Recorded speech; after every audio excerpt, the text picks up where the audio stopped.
টাটকা সুখগুলি আরামগুলি যারা বর্জন করে আল্লাহ রাব্বুল আলামিনকে বিশ্বাস করে যারা জীবন পরিচালনা করেছে, আল্লাহ পাক তাদের জন্য জান্নাত রেখেছেন এবং তাদের জন্য বলছেন সাবিকু ইলা মাগফিরাতিম মির রাব্বিকুম ওয়া জান্নাতিন আরদুহা কাআরদিস সামাই ওয়াল আরদ উইদ্দাত লিল্লাযীনা আমানু বিল্লাহি ওয়া রাসূলিহি। আল্লাহ পাক বলেন প্রতিযোগিতা করো আল্লাহর মাগফিরাত কামনার জন্য আর জান্নাতে যাওয়ার জন্য প্রতিযোগিতা করো, তাহলে আল্লাহ রাব্বুল আলামিন তোমাদেরকে ক্ষমা করবেন আর তোমাদের জন্য এমন জান্নাত দিবেন যেই জান্নাত আকাশের বিশালতার জমিনের বিশালতার মতো। এই জান্নাত চিরস্থায়ী সুখ এবং শান্তির জায়গা হবে। مثل الجنة التي وعد المتقون فيها أنهار من ماء غير آسن وأنهار من لبن لم يتغير طعمه। আল্লাহ পাক বলছেন জান্নাত আল্লাহ পাক ওয়াদা করেছেন মুত্তাকিদের জন্য। আল্লাহ পাক জান্নাত দিবেন যে জান্নাতের ভেতরে রয়েছে মধুর প্রস্রবণ, রয়েছে দুধের প্রস্রবণ, রয়েছে সেখানে স্বচ্ছ পানীয় পানির প্রস্রবণ রয়েছে। এই সুন্দর জান্নাত ঝর্ণা ধারা আল্লাহ পাক সৃষ্টি করেছেন, বাগ বাগিচা দিয়ে ভরে রেখেছেন জান্নাত। সেই জান্নাতে জান্নাত হবে এয়ার কন্ডিশন। কিরকম হবে জায়গাটা? আল্লাহ পাক বলছেন মুত্তাকিনা আলাল আরাইকি লা ইয়ারাউনা ফিহা শামসান ওয়ালা জামহারিরা ওয়া দানিয়াতান আলাইহিম যিলালুহা ওয়া যুল্লিলাত কুতুফুহা তাযলিলা। আল্লাহ পাক এমন জান্নাত রেখেছেন, সেই আল্লাহ পাক সেই জান্নাতের ভিতরে জান্নাতীরা ঠেস লাগায়া মুখোমুখি অবস্থায় তারা সেখানে বসবে, আর জান্নাতীদের মনের মধ্যে কোনো দুঃখ থাকবে না, পেরেশানি থাকবে না। পৃথিবীতে মানুষের দুঃখ থাকে, পেরেশানি থাকে, সেখানে কোনো দুঃখ আর পেরেশানি থাকবে না। সেই জায়গাটা হবে শীতাতপ নিয়ন্ত্রিত, না শীত না গরম, চির বসন্ত বিরাজ করবে। জান্নাতীরা সেখানে থাকবে। এই সুন্দর জান্নাত আল্লাহ পাক রেখেছেন মুত্তাকিদের জন্য। সুবহানাল্লাহ। কাফেরদের জন্য জান্নাত হবে, জাহান্নাম হবে চিরকাল। খালিদিনা ফিহা আবাদান, চিরকাল কাফেররা জাহান্নামে থাকবে। সর্বশেষ যে ব্যক্তি জাহান্নাম থেকে মুক্তি লাভ করবে তাকে আল্লাহ পাক বলবেন, ফেরেশতাদেরকে বলবেন, ও আমার ফেরেশতারা, আমার এই বান্দাকে জান্নাত এবং জাহান্নামের মাঝখানে রেখে দাও। জান্নাত এবং জাহান্নামের মাঝখানে লোকটি যখন থাকার জায়গা পাবে, সে জান্নাতের দিকে তাকায়া দেখবে আর কাঁদতে থাকবে। আল্লাহ পাক জিজ্ঞেস করবেন, বান্দারে, যুগের পর যুগ ধরে জাহান্নামে কেঁদেছ, আমি রব্বুল আলামিন জাহান্নাম মাফ করে দিয়া জান্নাত জাহান্নামের মাঝখানে রেখে দিয়েছি, আযাব থেকে তো বেঁচে গেছো, এখন কান্দো কেন? লোকটি বলবে, রব্বুল আলামিন কান্দি এই কারণে, জাহান্নাম থেকে মাফ করেছো, তোমার শুকরিয়া আদায় করি। জান্নাত তো আমার কপালে নাই, কিসমতে নাই, কিন্তু জান্নাত আমি এখান থেকে দেখতে পাচ্ছি। জান্নাতের সুঘ্রাণ আমার নাকে আসতেছে, কপালে নাই যাওয়ার। আমি কাঁদি এই জন্য, তুমি যদি মেহেরবানি করে আমাকে জান্নাতের দরজার কাছে একটু দাঁড় করায় দিতা, প্রাণ ভরে তোমার জান্নাতের দৃশ্যটা একটু দেখতাম। আল্লাহ পাক তার আরজি পূরণ করবেন, বলবেন যাও, ফেরেশতাদের বলবেন এর জান্নাতের দরজার কাছে দাঁড় করায় দাও। জান্নাতের দরজার কাছে দাঁড়িয়ে লোকটি আবার কান্না শুরু করবে। আল্লাহ পাক প্রশ্ন করবেন, এবার কান্দো কেন? লোকটি বলবে, রব্বুল আলামিন কান্দি এই কারণে, জান্নাতের এই দরজায় দাঁড়ায়া জান্নাতের অফুরন্ত নেয়ামত কিছুই ভালো করে দেখা যায় না, শুধু অল্প জায়গা দেখি। যদি তুমি আমারে দয়া করে জান্নাতের মাঝখানে দাঁড় করায় দিতা, চতুর্দিকে তাকায়া তাকায়া দেখা কলিজারে ঠান্ডা বানাইতাম। তবে আমি ওয়াদা করি জান্নাতের কোন নাজ নেয়ামত, কোন ফল আমি খাবো না, ধরবো না, সইব না। একটুখানি মেহেরবানি করে মাঝখানে দাঁড় করাইয়া দাও, জান্নারে ঠান্ডা করি। আল্লাহ রব্বুল আলামিন ফেরেশতাদের বলবেন, আমার এই বান্দারে জান্নাতের মাঝখানে দাঁড় করাইয়া দে। আল্লাহর নবী বলেন, জান্নাতের মাঝখানে দাঁড়িয়ে লোকটি আগের চাইতে আরো জোরে চিৎকার মেরে কাঁদতে থাকবে। আল্লাহ পাক বলবেন, বান্দারে কি হলো তোর? দরজার কাছে আসতে চাইছিলে, আইনা দিলাম। এবার মাঝখানে আসতে চাইছো, তাও এনে দিয়েছি। আবার কান্দো কেন? লোকটি বলবে, রব্বুল আলামিন এবার কান্দি এই জন্যে, তুমি যখন দয়া করে একটিবার জান্নাতের মাঝখানে এনে আমাকে দাঁড় করায় দিয়েছো, তুমি রহমান রহিম গফুরুর রহিম, এই জান্নাত থেকে আবার আর বাইর করে দিও না। আল্লাহ রাব্বুল আলামিন বলবেন, ও আমার বান্দারে, আমার এই জান্নাত তোর খুব পছন্দ হয়েছে নাকি? লোকটি বলবে, রব্বুল আলামিন কলিজা ঠান্ডা হয়ে গেছে, ভাবতেও পারি নাই জান্নাত এত সুন্দর। আল্লাহ পাক বলবেন, বান্দারে এরকম একটি নয়, দুইটা নয়, তোর জন্য আমি 10টা জান্নাত এইরকম রিজার্ভ করে রাখছি। সুবহানাল্লাহ। আল্লাহ পাককে ভয় করে পৃথিবীর সমস্ত পাপ থেকে যারা নিজেকে রক্ষা করবে, আল্লাহ তাদের জন্য এই জান্নাত রেখে দিয়েছেন। সুবহানাল্লাহ। সেই জান্নাতের রিসিপশন আপনারা আন্দাজ করতে পারবেন না। রিসিপশন কারে কয়? কি এর প্রধানমন্ত্রী আর প্রেসিডেন্ট, 4-5টা পুলিশ আর আর্মি এসে একটা ফট করে সেলুট মারলো, বাস শেষ হয়ে গেল, এরকম না। জান্নাতীদেরকে রিসিপশন দেওয়া হবে। জান্নাতীরা যখন আল্লাহর হুকুমে জান্নাতের দিকে যেতে লাগবে, আর যখন জান্নাতের কাছে চলে যাবে, আল্লাহ রাব্বুল আলামিন শোনায় দিচ্ছেন, হাত্তা ইযা জাউহা ফুতিহাত আবওয়াবুহা ওয়া ক্বালা লাহুম খাজানাতুহা সালামুন আলাইকুম তিবতুম ফাদখুলুহা খালিদিন। সুবহানাল্লাহ। জান্নাতীরা যখন জান্নাতে প্রবেশ করার দরজার মুখোমুখি হবে, দ্বার রক্ষীগণ তখন বলবে, সালামুন আলাইকুম, আল্লাহর শান্তি তোমাদের উপরে বর্ষিত হোক। সুবহানাল্লাহ। দুনিয়ার টাটকা টাটকা সুখগুলি 2 পা দিয়ে ঠেলে দিয়েছো, টাটকা সুখগুলি গ্রহণ করো নাই, হারাম খাও নাই, আল্লাহর দ্বীন কায়েমের জন্য রক্ত দিয়েছো, জীবন দিয়েছো, কষ্ট করেছো, আল্লাহকে ভয় করেছো। আমাদের সালাম গ্রহণ করো, জান্নাতের মধ্যে ঢুকে যাও চিরকালের জন্য। সুবহানাল্লাহ। জান্নাতের মধ্যে আল্লাহ পাক হুরদের সঙ্গে জান্নাতীদের বিয়ের ব্যবস্থা করে দিবেন। কোরআনে কারিমে আল্লাহ পাক বলেন, মুত্তাকিইনা আলা সুরুজিম মাসফুফাতিন ওয়া যাওয়াজনাহুম বিহুরিন ঈন। সামনাসামনি ভাবে সাজানো সারি সারি আসন সমূহের উপর তারা ঠেস লাগায় বসে থাকবে, আর আল্লাহ রাব্বুল আলামিন হুরদের সাথে জান্নাতীদের বিয়ের ব্যবস্থা করে দিবেন। যেসব হুরের সঙ্গে বিয়ে হবে তাদের আল্লাহ পাক বিবরণ দিচ্ছেন, কি রকম হবে তারা।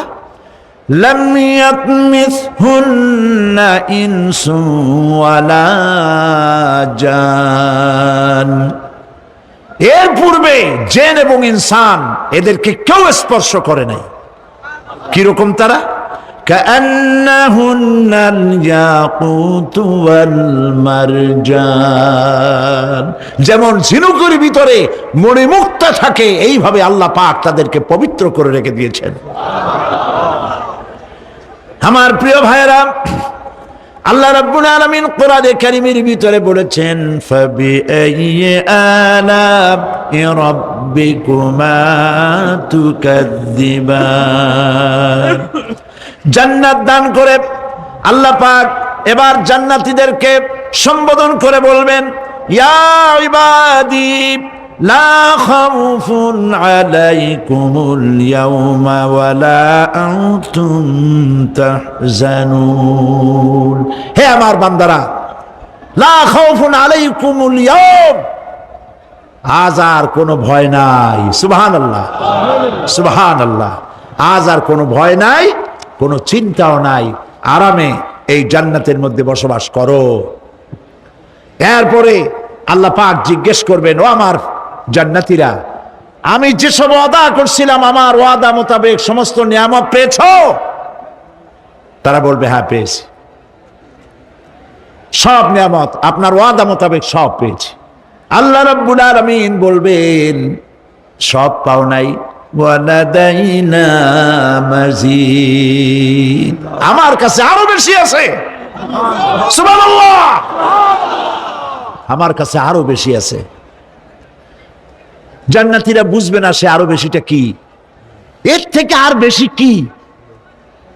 প্রিয় ভাই সব, নবী করিম সাল্লাল্লাহু আলাইহি সাল্লাম বলেছেন, জান্নাতের সুখ আর শান্তি কোন চোখ নাই যা দেখেছে, যা কোন অন্তঃকরণ নাই যা কল্পনা করতে পেরেছে। এই জান্নাত মুত্তাকিদের জন্য আল্লাহ রাখছেন। সুবহানাল্লাহ।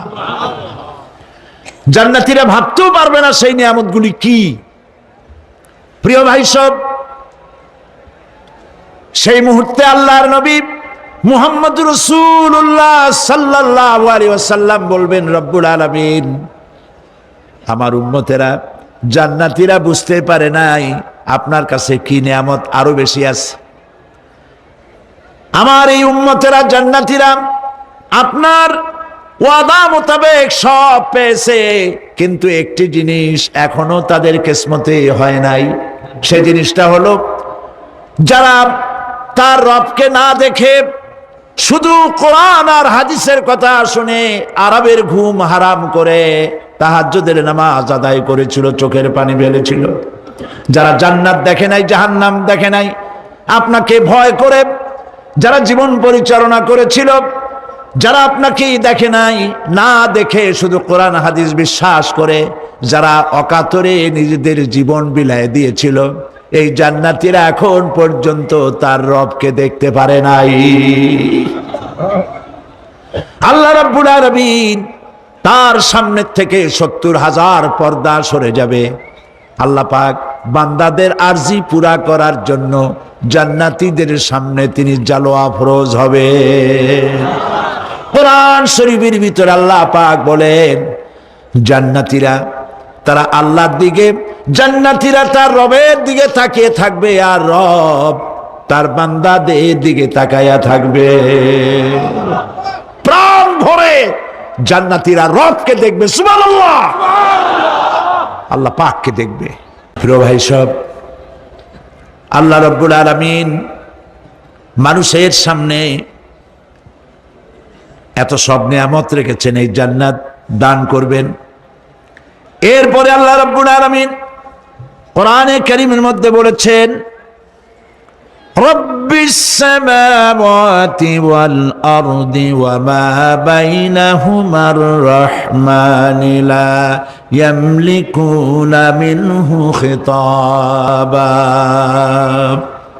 এসব পুরস্কার রয়েছে তোমাদের সেই রবের পক্ষ থেকে যিনি আকাশ আর জমিনের মালিক।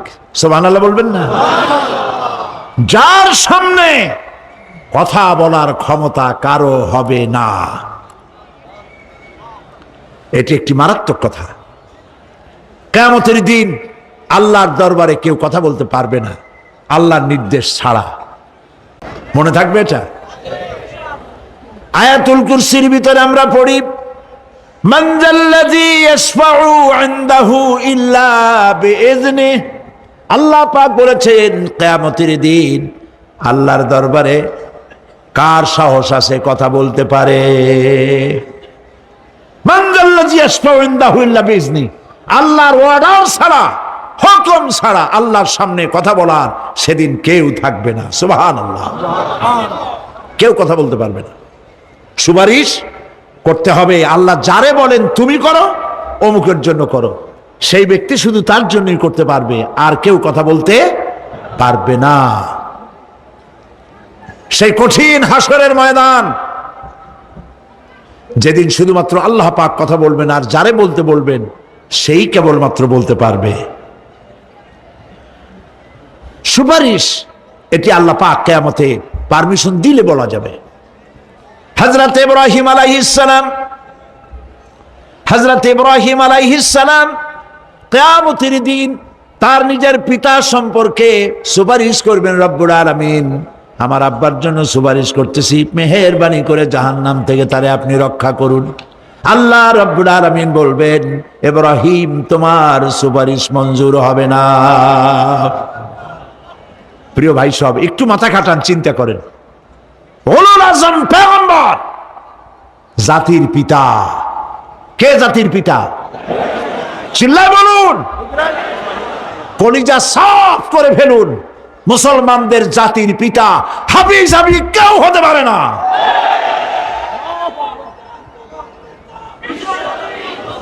মিল্লাতা আবিকুম ইব্রাহিম,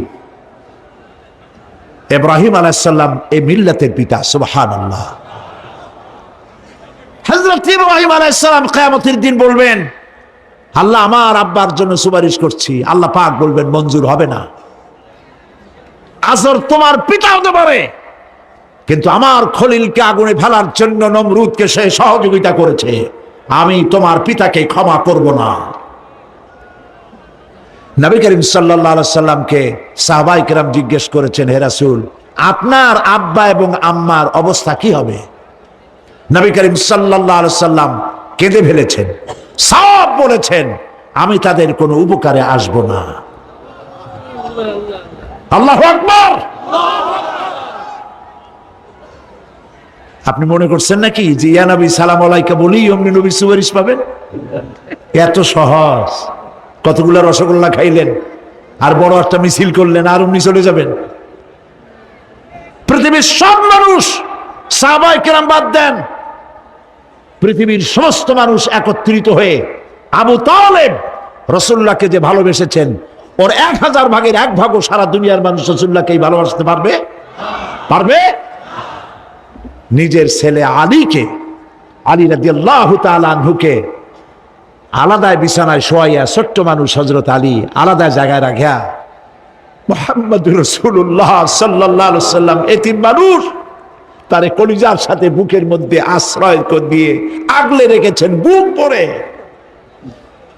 সেই আবু তালেব মৃত্যুর সময় নবী করিম সাল্লাল্লাহু আলাইহি সাল্লাম বলেছিলেন, চাচা একটি বার আমার কানে তাওহীদের কালেমা শোনায় দেন। আবু তালেব, তার কিসমতে ছিল না কালেমা। মরে যাওয়ার পর একজন সাহাবী বলেছিলেন, ইয়া রাসূলুল্লাহ, মৃত্যুর সময় আবু তালেবের মুখ আমি নড়তে দেখেছি, তিনি কালেমা পড়েছেন সম্ভবত। রাসূলুল্লাহ সাফ বলেছেন, আমি শুনি নাই। এত ভালোবাসার পরেও হাদিস শরীফে এসেছে আবু তালেব জাহান্নামে যাবে। কোথায় যাবে? জাহান্নামে। সবচাইতে কম আযাব হবে কার? আবু তালেবের। কম আযাবটা কি? হাদিস শরীফে এসেছে কম আযাব হলো জাহান্নামের আগুন দিয়ে 1 জোড়া জুতা তৈরি করে আবু তালেবের পায়ে পরিয়ে দেওয়া হবে। সেই জাহান্নামের আগুনের তৈরি করা জুতার তাপে আবু তালেবের মাথা বক করে বউ পড়তে লাগবে। এত ভালোবেসে যদি কিয়ামতে উপায় না হয়, আপনি ইয়া নবী সালাম আলাইকা, ইয়া রাসূল সালাম আলাইকা, আর কতগুলো জিলাপি খাইলেন, বড় একটা মিছিল করলেন। প্রিয় ভাই সব, এইসব বেদাত ছাড়ুন, এগুলি সুস্পষ্ট বিদআত। রাসূলুল্লাহকে ভালোবাসবেন, সাহাবীরা যেভাবে ভালোবেসেছেন ওইভাবে ভালোবাসবেন। আল্লাহ রাব্বুল আলামিন বলেন, যালিকাল ইয়াউমুল হক ফামান শাআ আত্তাখাযা ইলা রাব্বিহি মাআবা। এই দিনটি অবশ্যই আসবে, সেদিনটি নিশ্চিতভাবে আসবে। আর এখন যার ইচ্ছা সে তার রবের দিকে অগ্রসর হোক। ইন্না আনজা أنذرناكم عذابا قريبا يوم ينظر المرء ما قدمت يداه ويقول الكافر يا ليتني كنت ترابا إنا أنذرناكم عذابا قريبا খুব নিকটবর্তী একটি আযাব সম্পর্কে আমি তোমাদেরকে সতর্ক করে দিলাম। কে বলতেছেন? আল্লাহ পাক। লক্ষ্য করুন আল্লাহ কি বলছেন, খুব নিকটবর্তী একটি কঠিন শাস্তি আযাব অর্থাৎ কিয়ামত, এ সম্পর্কে আমি তোমাদেরকে সতর্ক করে দিলাম। ইয়াউমা ইয়ানজুরুল মারউ মা কদ্দামাত ইয়াদা, সেদিন প্রত্যেকটি লোক যা সে পাঠিয়ে দিয়েছিল এখানে অর্থাৎ যা করেছিল সেগুলি সে দেখতে পাবে। আর তখন ওয়ায়াকুলুল কাফিরু ইয়া লাইতানি কুনতু তুরাবা, সেই কিয়ামতের ময়দানে অবস্থা দেখে কাফেররা বলবে, আহারে মানুষ না হইয়া যদি মাটি হইয়া যেতাম, যদি মাটি হতাম, যদি মানুষ না হয়ে না জন্মাতাম, আজ এই হাসরের ময়দানে এইখানে এই বিচারের মুখোমুখি হতাম না, মাটি হইলে বরং অনেক ভালো হতো। এই পৃথিবীতে আমরা এসেছি, চলে যাব, যাওয়ার আগে এই কোরআন একটি বিশাল জনগোষ্ঠী এমন বানাতে চেয়েছে যে জনগোষ্ঠী এই কোরআন দিয়ে একটি বিশাল সমাজ গড়বে, রাষ্ট্র গড়বে, এমন রাষ্ট্র গড়বে যেই রাষ্ট্রে দুঃখ থাকবে না, অশান্তি থাকবে না, যেখানে সুখ থাকবে, সমৃদ্ধি থাকবে, আর কিয়ামতের দিন আল্লাহর জান্নাতে তারা চলে যাবে। প্রিয় ভাই সব, কিয়ামতের দিন আমরা যেতে চাই জান্নাতে। কোথায় যেতে চাই বলেন? ওয়াকালা রাব্বুকুম উদউনি আস্তাজিব লাকুম, তোমার রব বলেছে আমারে ডাকো, আমি ডাকের সাড়া দিয়ে দেব। সুবহানাল্লাহ। আর আল্লাহ বলেছেন আমার ইবাদতের সাথে কাউকে শরীক করবে না। খবরদার। আলাইসাল্লাহু বিকাফিন আবদা, আল্লাহ প্রশ্ন করছেন, আলাইসাল্লাহু বিকাফিন আবদা, আমি কি আমার বান্দার জন্য যথেষ্ট নই? চিল্লায় বলুন অবশ্যই যথেষ্ট। আবার বলেন অবশ্যই যথেষ্ট। কলিজা সাফ করে ফেলেন। সম্রাট শাহজাহান, দিল্লির সম্রাট, হাবিজাবি সম্রাট না, দিল্লির সম্রাট, এখন কোথায়? কবরে। সারা ভারতবর্ষ যারে ট্যাক্স দিয়ে নিজেকে সৌভাগ্যবান বলে মনে করত, সে আজ কবরের মধ্যে ভিক্ষুকের মতো সূরা আল-হামদুর মতো একটি সূরার মুহতাজ হয়ে ভিক্ষুকের মতো শুয়ে আছে। সম্রাট শাহজাহান মসজিদে বসে আছে, এক ফকির ঘুরতেছে। লোকেরা কয় ছোটবেলা থেকেই তোমারে খয়রাত করতে দেখলাম, ভিক্ষা কি জীবনেও যাবে না তোমার? লোকটি বলছে আমি ভিক্ষা করবো ছাড়া আমার উপায়টা কি? এই লোকটি আমি ভিক্ষা করা ছাড়া করবো কি? লোকেরা তো আমার 60 টাকা 50 টাকা 100 টাকা দেয় না, 4 আনা 5 আনা 1 টাকা এই আমার দেয়, এ দিয়ে আমি বড় লোক হবো কেমন? লোকটি বলছে আচ্ছা দেখো, তুমি তো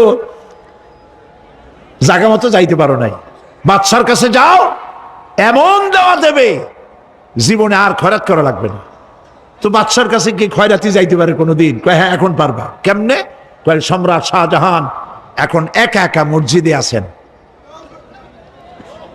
তখনকার এসব বাদশারা অনেকে নামাজি ছিলেন, দিনদার ছিলেন। ফকির দরজার কাছে দাঁড়াইয়া দেখতে পাচ্ছে কেউ নাই, দেহরক্ষীরা দূরে দূরে দাঁড়ানো। বাদশাহ মসজিদের ভেতরে বসে হাত তুলে ঝুলতেছে আর কাঁদতেছে, চোখের পানি দিয়া দাঁড়িয়ে ভিজে ভিজে পড়ছে। এই দৃশ্য অনেকক্ষণ দেখলো ফকির। কিছুক্ষণ পর সম্রাট শাহজাহান মসজিদ থেকে বেরিয়ে আসছে। ফকির বলছে আসসালামু আলাইকুম হুজুর। তিনি বললেন ওয়ালাইকুম আসসালাম, চলে গেল। বাদশা বলল আমার কাছে তো কেউ আইসা কিছু না চাইয়া তো যায় না, এরে দেখলাম খয়রাতির মতো কিছু চাইলো না, বেটা ভয় করলো নাকি? হ্যাঁ মেয়ে এদিকে আসো। আসছে। ভয় পাইছো? কয় না ভয় পাইনি। তো কিছু যে চাইলে না? ফকির বলছে জাহাপানা সত্যিই কিছু চাইতে আসছিলাম, তারপর চাইলে না কেন? ফকির বলছে জাহাপানা সারা জীবন ভিক্ষা করেছি, আর আজ দিল্লির সম্রাটের কাছে বেশি পাওয়ার লোভে এসেছিলাম, কিন্তু আপনার দশা দেখা আমার জ্ঞানের চোখ খুলে গেছে। আমি লক্ষ্য করে দেখলাম আমি সম্রাটের কাছে চাইতে এসেছি, হাত তুলি নাই, বিনয় প্রকাশ করি নাই, চোখের পানি ফেলি নাই, কিন্তু লক্ষ্য করে দেখলাম দিল্লির সম্রাট আমার চাইতেও বড় ভিক্ষুকের মতো। আবার কোন সম্রাটের কাছে হাত তুলে কান্দে? আমার জ্ঞানের চোখ খুলে গিয়েছে, আমি বুঝতে পেরেছি সম্রাট কান্দে যেই সম্রাটের কাছে, তারে ছাড়া আর কারো কাছে জীবনে চাইব না। এই কথাই সূরা ফাতিহায় প্রত্যেক দিন পড়ি, বুঝি না কি পড়ি। ইয়াকা না'বুদু ওয়া ইয়াকা নাস্তাঈন। হায় আল্লাহ, একমাত্র তোমার গোলামি করি আর তোমার কাছে সাহায্য চাই, তুমি ছাড়া কারো কাছে সাহায্য চাই না। কলিজা সাফ করুন। কোন মরা পীর, কোন জিন্দা পীর আপনার মনের আশা পুরা করতে পারবে না, পারবে না, পারবে না। এই জান্নাতে যাওয়ার জন্যে, এই জান্নাতে যাওয়ার জন্য দুইটা কাজ করতে হবে। কয়টা কাজ? আল্লাহ রাব্বুল আলামিন বলেন, ফামান কানা ইয়ারজু লিকাআ রাব্বিহি ফালইআমাল আমালান সালিহান ওয়া লা ইউশরিক বিইবাদাতি রাব্বিহি আহাদা।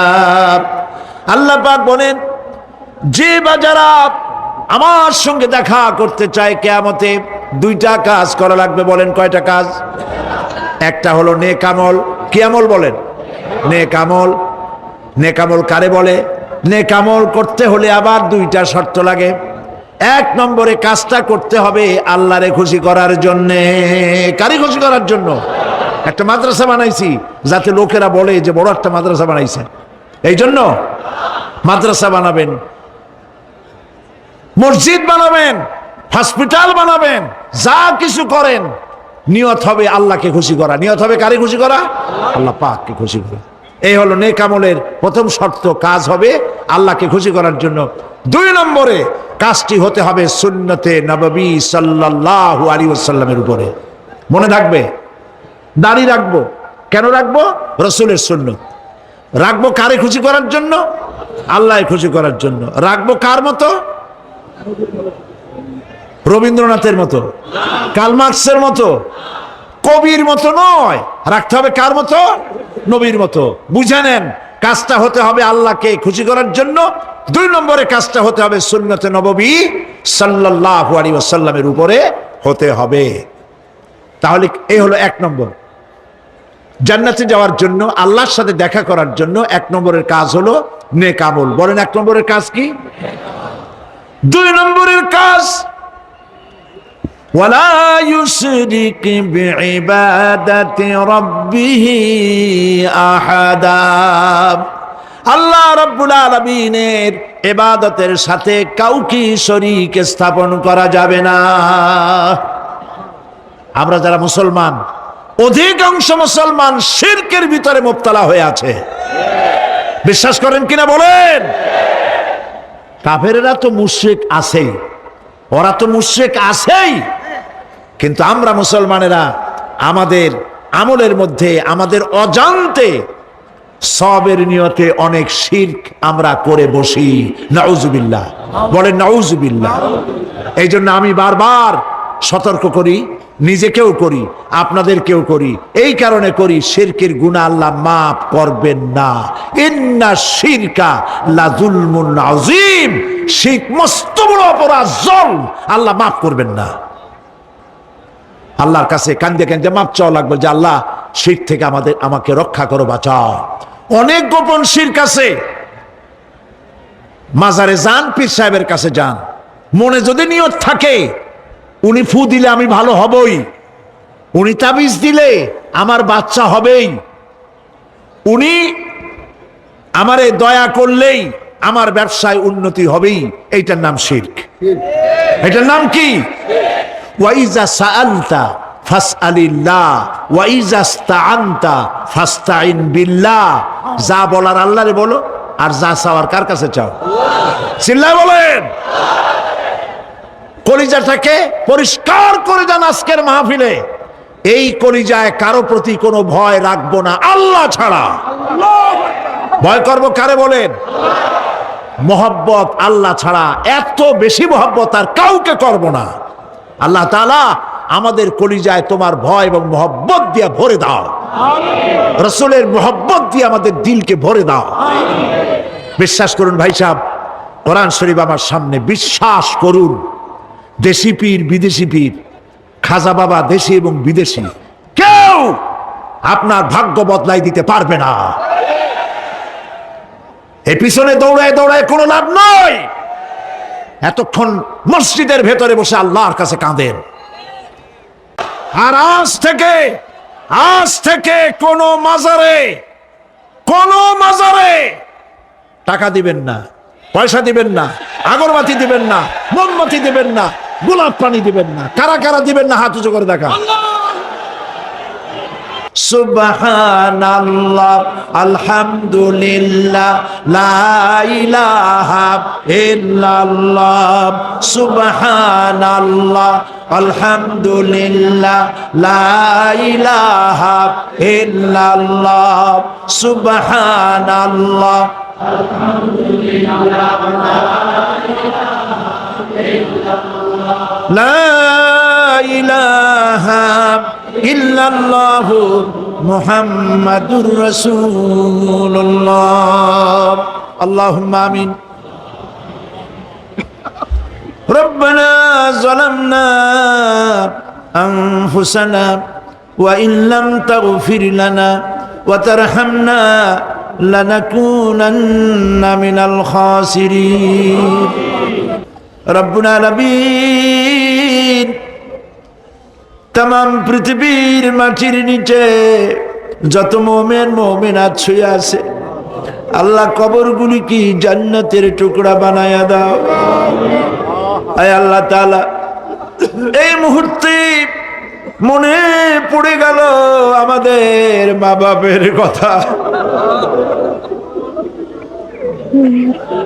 রব্বুল আলামিন, আমাদের আব্বা জান কত বছর আগে দুনিয়া থেকে বিদায় হয়ে গেল, নাম ধরে আর কেউ ডাকে না। কত কষ্ট করেছে, ধান বিক্রি করে, সুপারি বিক্রি করে, নিজের পেটে না দিয়া নিজের ভালো জামা না বানাইয়া আমাদের লেখাপড়া শিখাইছে, বাড়িঘর বানালো। আর একদিন তোমার ডাকে সাড়া দিয়া চলে গেল। যুগের পরে যুগ চলে গেল, বাপের মুখ আর দেখি না। আল্লাহ তাআলা, আমাদের আব্বা জান যাদের দুনিয়া থেকে বিদায় হয়ে গেছে, কবরটাকে বেহেশত বানায়। মানুষ মাত্রই ভুল করে, গুনাহ করি। আমাদের আব্বা জান যদি কোনো ভুল করে থাকে, গুনাহ করে থাকে, আল্লাহ মাফ করে দাও। রব্বুল আলামিন, এবার দোয়া করি আমাদের জনম দুঃখিনী গর্ভধারিণী মা,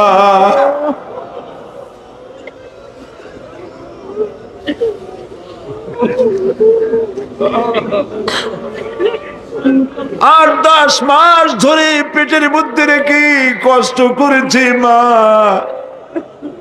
কারো কাছে অভিযোগ করে নাই। সন্তান পেটের মধ্যে বসে মাথা দিয়া হাঁটু দিয়া গুতা দিচ্ছে, মা অভিযোগ করে নাই। ডেলিভারিতে কষ্ট করেছে,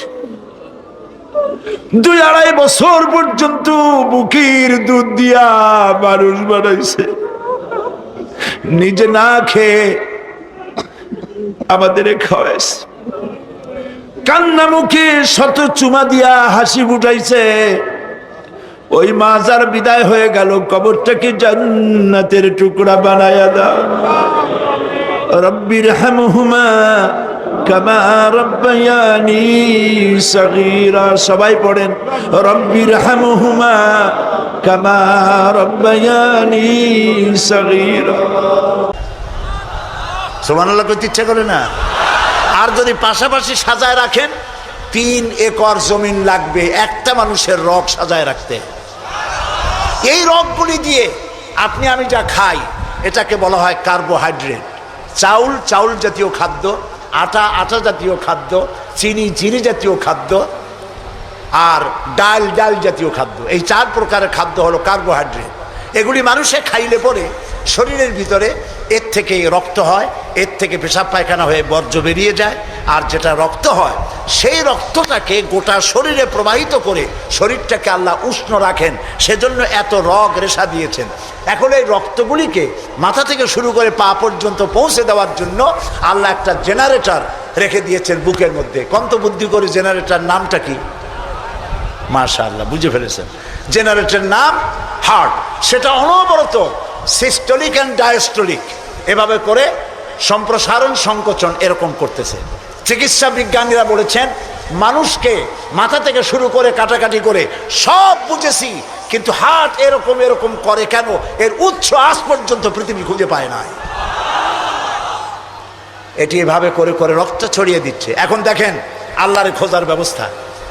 মানুষ খাইয়া খাইয়া তারপরে হার্টের মধ্যে চর্বি গিয়ে জমে। হার্টের মধ্যে যে করোনারি আর্টারির মধ্যে গিয়ে চর্বি জমতে লাগলো। হঠাৎ করে রক্ত প্রবাহ যখন বন্ধ হতে থাকে, আর চলতে পারে না, তখন অ্যানজাইনা হয়, হার্টে বেদনা শুরু হয়। এই বেদনা শুরু হলে তাড়াতাড়ি ডাক্তার এনজিওগ্রাম করে তারপর দেখে কতটা নষ্ট হয়েছে। ওইটাকে যদি প্রয়োজন হয় রগ বদলাবার, তখন তাকে বাইপাস করা হয়। বাইপাস করে নতুন রগ লাগাতে হবে। এখন বলেন এই নতুন রগ কোথায়? গরুর রগ লাগাইলে হবে? বলেন, ছাগলের রগ? এখন আল্লাহ রব্বুল আলামিনকে চেনা সহজ।